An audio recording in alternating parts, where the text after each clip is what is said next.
हंस रही मुझे देखकर, हंस रही मुझ पे।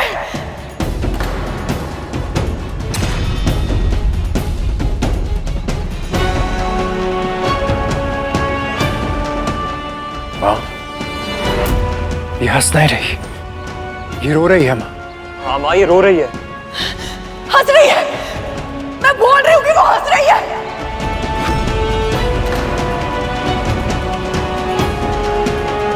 माँ, ये क्या कर रही हैं आप? संभालिए अपने आप को।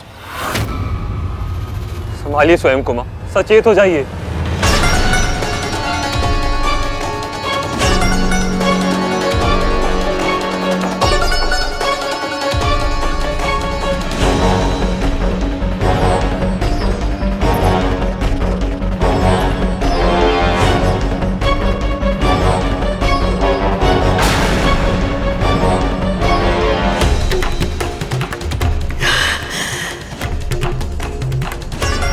मेरे पुत्रों के प्राण लगभग जा चुके हैं।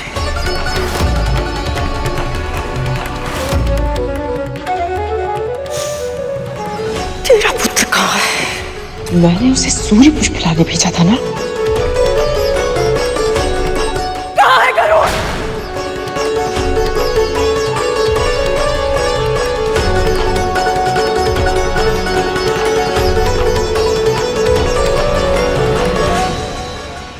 बस थोड़ा सा और। नहीं भाभी माँ, अब टॉनिक भी और खाया तो मेरा पेट फट जाएगा।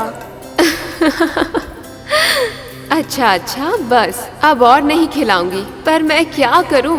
मुझे तुम्हें प्रेम करने का मन जो कर रहा है। संसार की सारी माएं अपना प्रेम भोजन के माध्यम से ही क्यों दिखाती है? अगर बच्चों को प्रसन्न करना है तो और भी तो कितनी तरह से किया जा सकता है। अच्छा जी, तनिक मैं भी तो जानूं, मैं तुझे कैसे प्रसन्न कर सकती हूँ? आप मुझे वो दे सकती हैं जिसकी इच्छा से मैं यहाँ तक आया हूँ।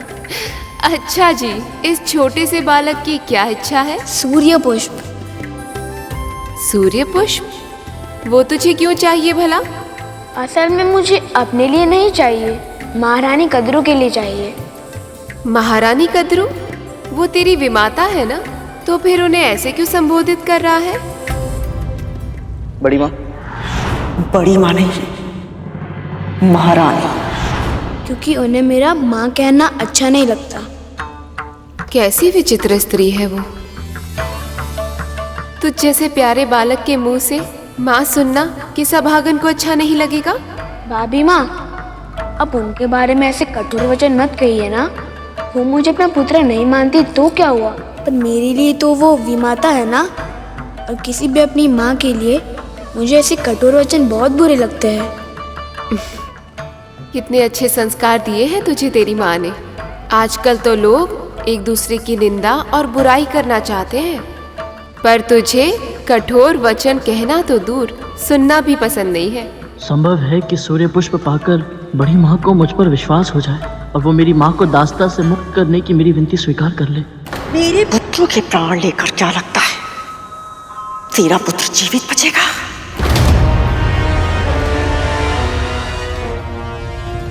वो चाहे अंतरिक्ष में हो या पाताल में हो,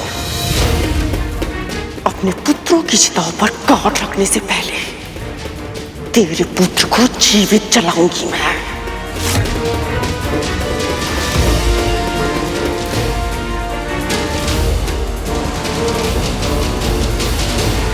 मैं नहीं जानती गरुड़ कहाँ है,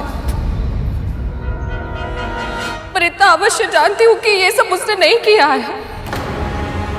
वो अपने भाइयों को कष्ट तक नहीं पहुंचा सकता, फिर उनके प्राण लेने का षड्यंत्र तो कल्पना से भी परे है। बार बार उस गरुड़ को हमारा भाई मत बोलिए। हम संबंधी नहीं, स्वामी। और इसी चिढ़ का परिणाम है ये। कहाँ है तू गरुड़? और यदि सूर्य पुष्प लेना है तो जाओ, वहां जाके तोड़ लो। मैं सफल हो जाऊं, इसका आशीर्वाद माँ और भाभी दोनों को देना होगा। केवल इस कार्य में नहीं, तू अपने हर लक्ष्य में सफल हो गरुड़। मेरा आशीर्वाद सदैव तुम्हारे साथ रहेगा। यदि मेरे भाइयों को मरणासन अवस्था में उसने नहीं पहुंचाया तो और किसने पहुंचाया दासीमा?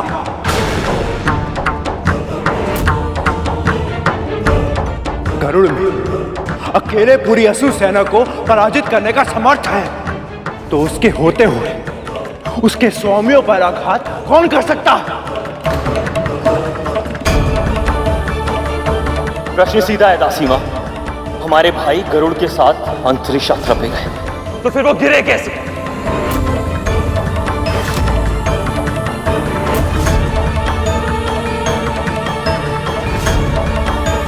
उत्तर दीजिए दासीमा, मुंह खोलिए। ये ऐसे नहीं बोलेगी।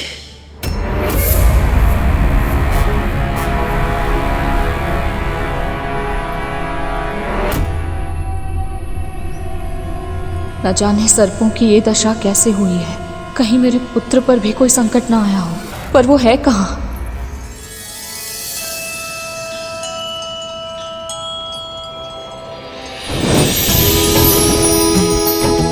वो यही है सूर्य पुष्प जिसके लिए मैंने इतनी परीक्षाएं दी। अब बस ये पुष्प देखकर बड़ी माँ प्रसन्न हो जाए तो ये सारी मेहनत सफल हो जाएगी।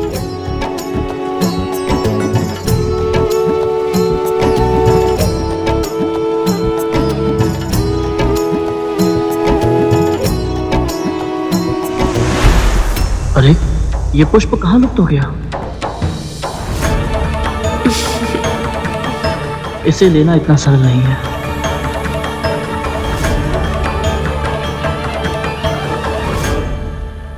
हे प्रकृति देवी, आप भी तो एक माँ है और ये बालक आपकी ममता का आवाहन करके ये निवेदन कर रहा है।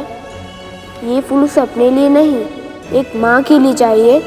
कृपया मेरी प्रार्थना स्वीकार कीजिए, बस एक फूल दे दीजिए।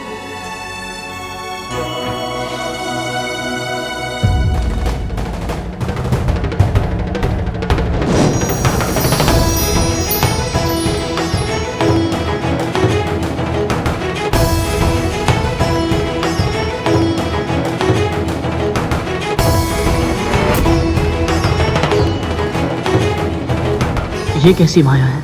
ये सूर्य पुष्प इतना लंबा कैसे हो गया? अब मैं इस पुष्प तक कैसे पहुंच पाऊंगा?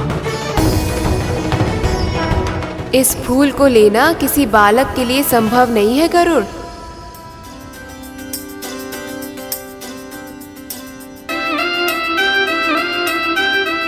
पक्षीराज, हम सब तुम्हें आज अणिमा और महिमा का वरदान देना चाहते हैं। महिमा वह सिद्धि है जिससे तुम अपनी कद काठी जितनी चाहो बढ़ा या घटा सकते हो।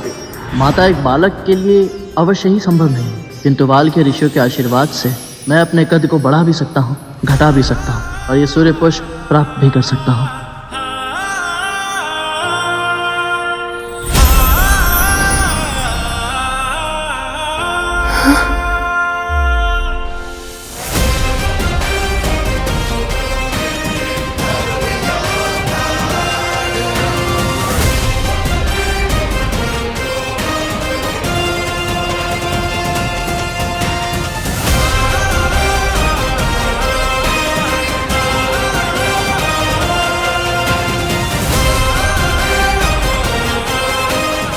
बस बस, मैं समझ गई कि तू कोई छोटा बालक नहीं है,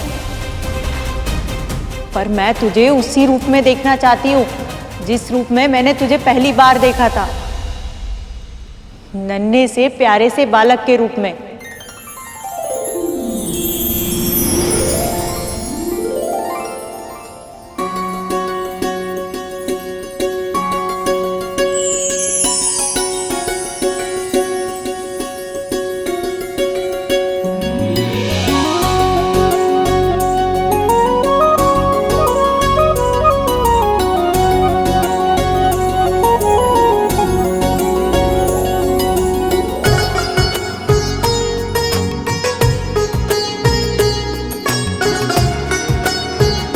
अब मुझे आज्ञा दीजिए भाभी माँ।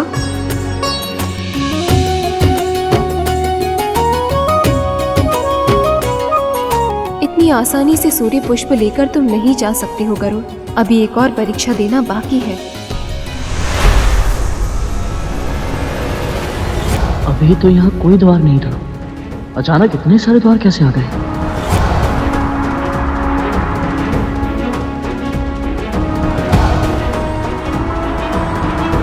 मुझे शीघ्र यहाँ से निकलना होगा, अन्यथा बड़ी माँ क्रोधित हो जाएंगी।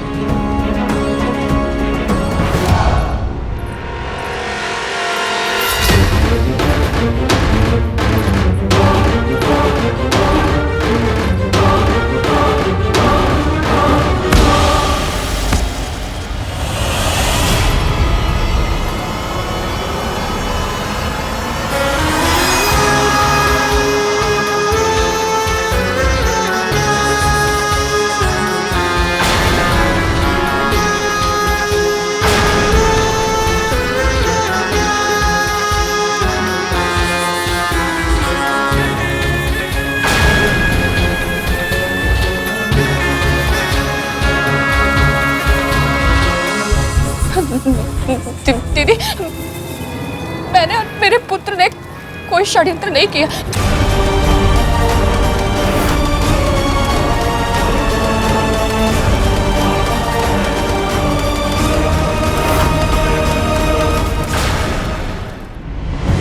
भाभी माँ, ये क्या?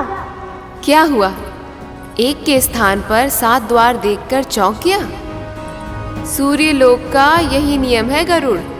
वापस जाने के लिए तुम्हें इनमें से सही द्वार चुनना होगा, नहीं तो तुम किसी और ही लोक में भटक जाओगे।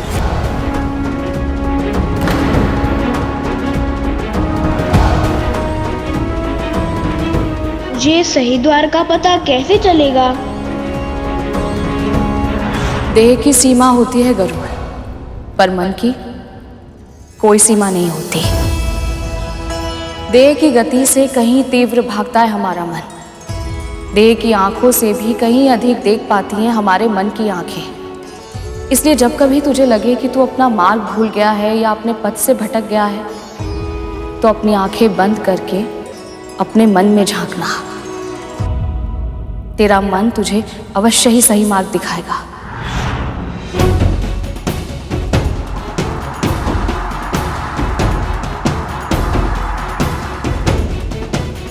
हे परमपिता, सृष्टि के पालन करता, ये कठिन निर्णय लेने में मेरी सहायता कीजिए प्रभु।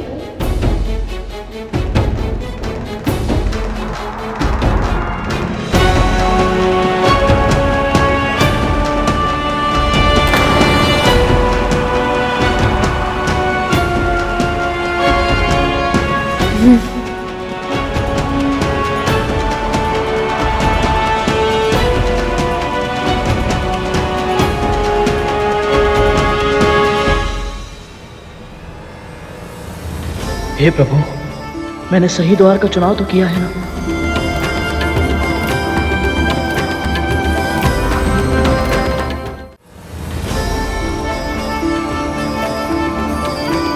यही सही द्वार है गरुड़, भयभीत मत होना। ये भय के नहीं, दुख के आंसू है भाभी माँ। मैं द्वार को पार कर तो लूंगा और ये सूर्य पुष्प लेकर धरती पे भी लौट जाऊंगा, पर मेरा बचपन यही छूट जाएगा माँ। मेरे जन्म के बाद कुछ स्थितियाँ ऐसी आई कि मैं अपनी माँ और भाई के साथ सुखी जीवन बिता ही नहीं पाया, पर आज यहाँ आकर कुछ ही देर में मैंने अपना पूरा जीवन ही जी लिया माँ। आप सबकी बहुत स्मृति आएंगी मुझे माँ।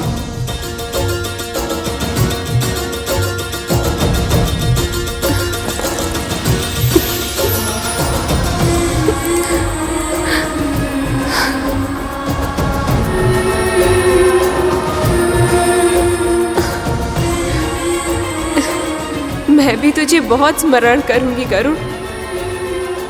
तेरे इस रूप के कारण न जाने कितने वर्षों के बाद मुझे अपनी ममता को फिर से जीने का अवसर मिला।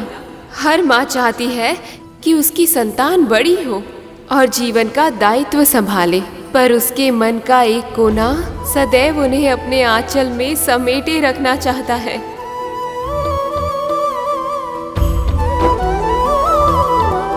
तेरे कारण वो आनंद फिर से पाया है मैंने। सदैव सुखी रहो गरुड़। मेरा आशीर्वाद सदैव तेरे साथ है।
नाग वर्ष में एक बार अपनी केचुल उतारते हैं।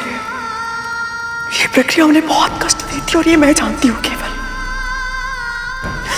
पर जब वो केचुल वो त्वचा उनके तन पर चिपक जाती है ना, तो पीड़ा बहुत आसानी होती है। तब वो अभागा प्राणी केवल और केवल मृत्यु की कामना करता है। मृत्यु आती भी है उसे, किंतु धीरे धीरे धीरे वो तड़प वो जलन जो आज मेरे पुत्र अनुभव कर रहे हैं, तेरे पुत्र ने दिए उन्हें। उनके तन पे जो भी घाव लगे हुए हैं ना, उसको उत्तरदायी तेरा पुत्र है।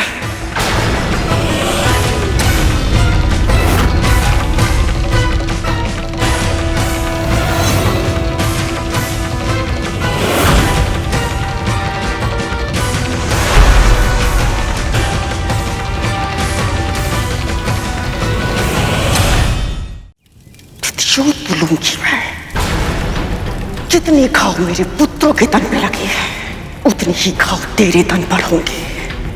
जिस पीड़ा को सहने के लिए वो विवश हुए हैं ना, वही पीड़ा तू भी सहेगी। देख विद्या, देख क्या दिख रहा है उनकी आंखों में। मृत्यु का नहीं,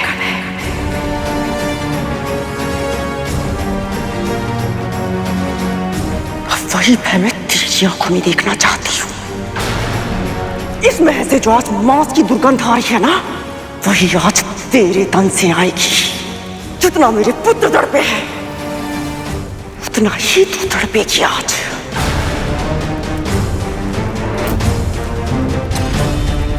दीदी, ऐसे ही, बिल्कुल ऐसे ही मेरे पुत्रों ने भी मुझे पुकारने का प्रयास किया होगा,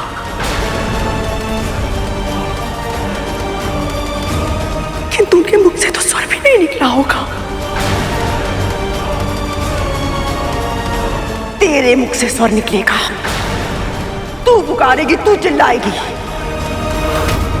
जलन की पीड़ा से चिल्लाएगी तू। तेरी चित्कार पूरे ब्रह्मांड में गूंजेगी, किंतु किसी में इतना सामर्थ्य नहीं होगा कि तुझे मेरे प्रकोप से बचा सके।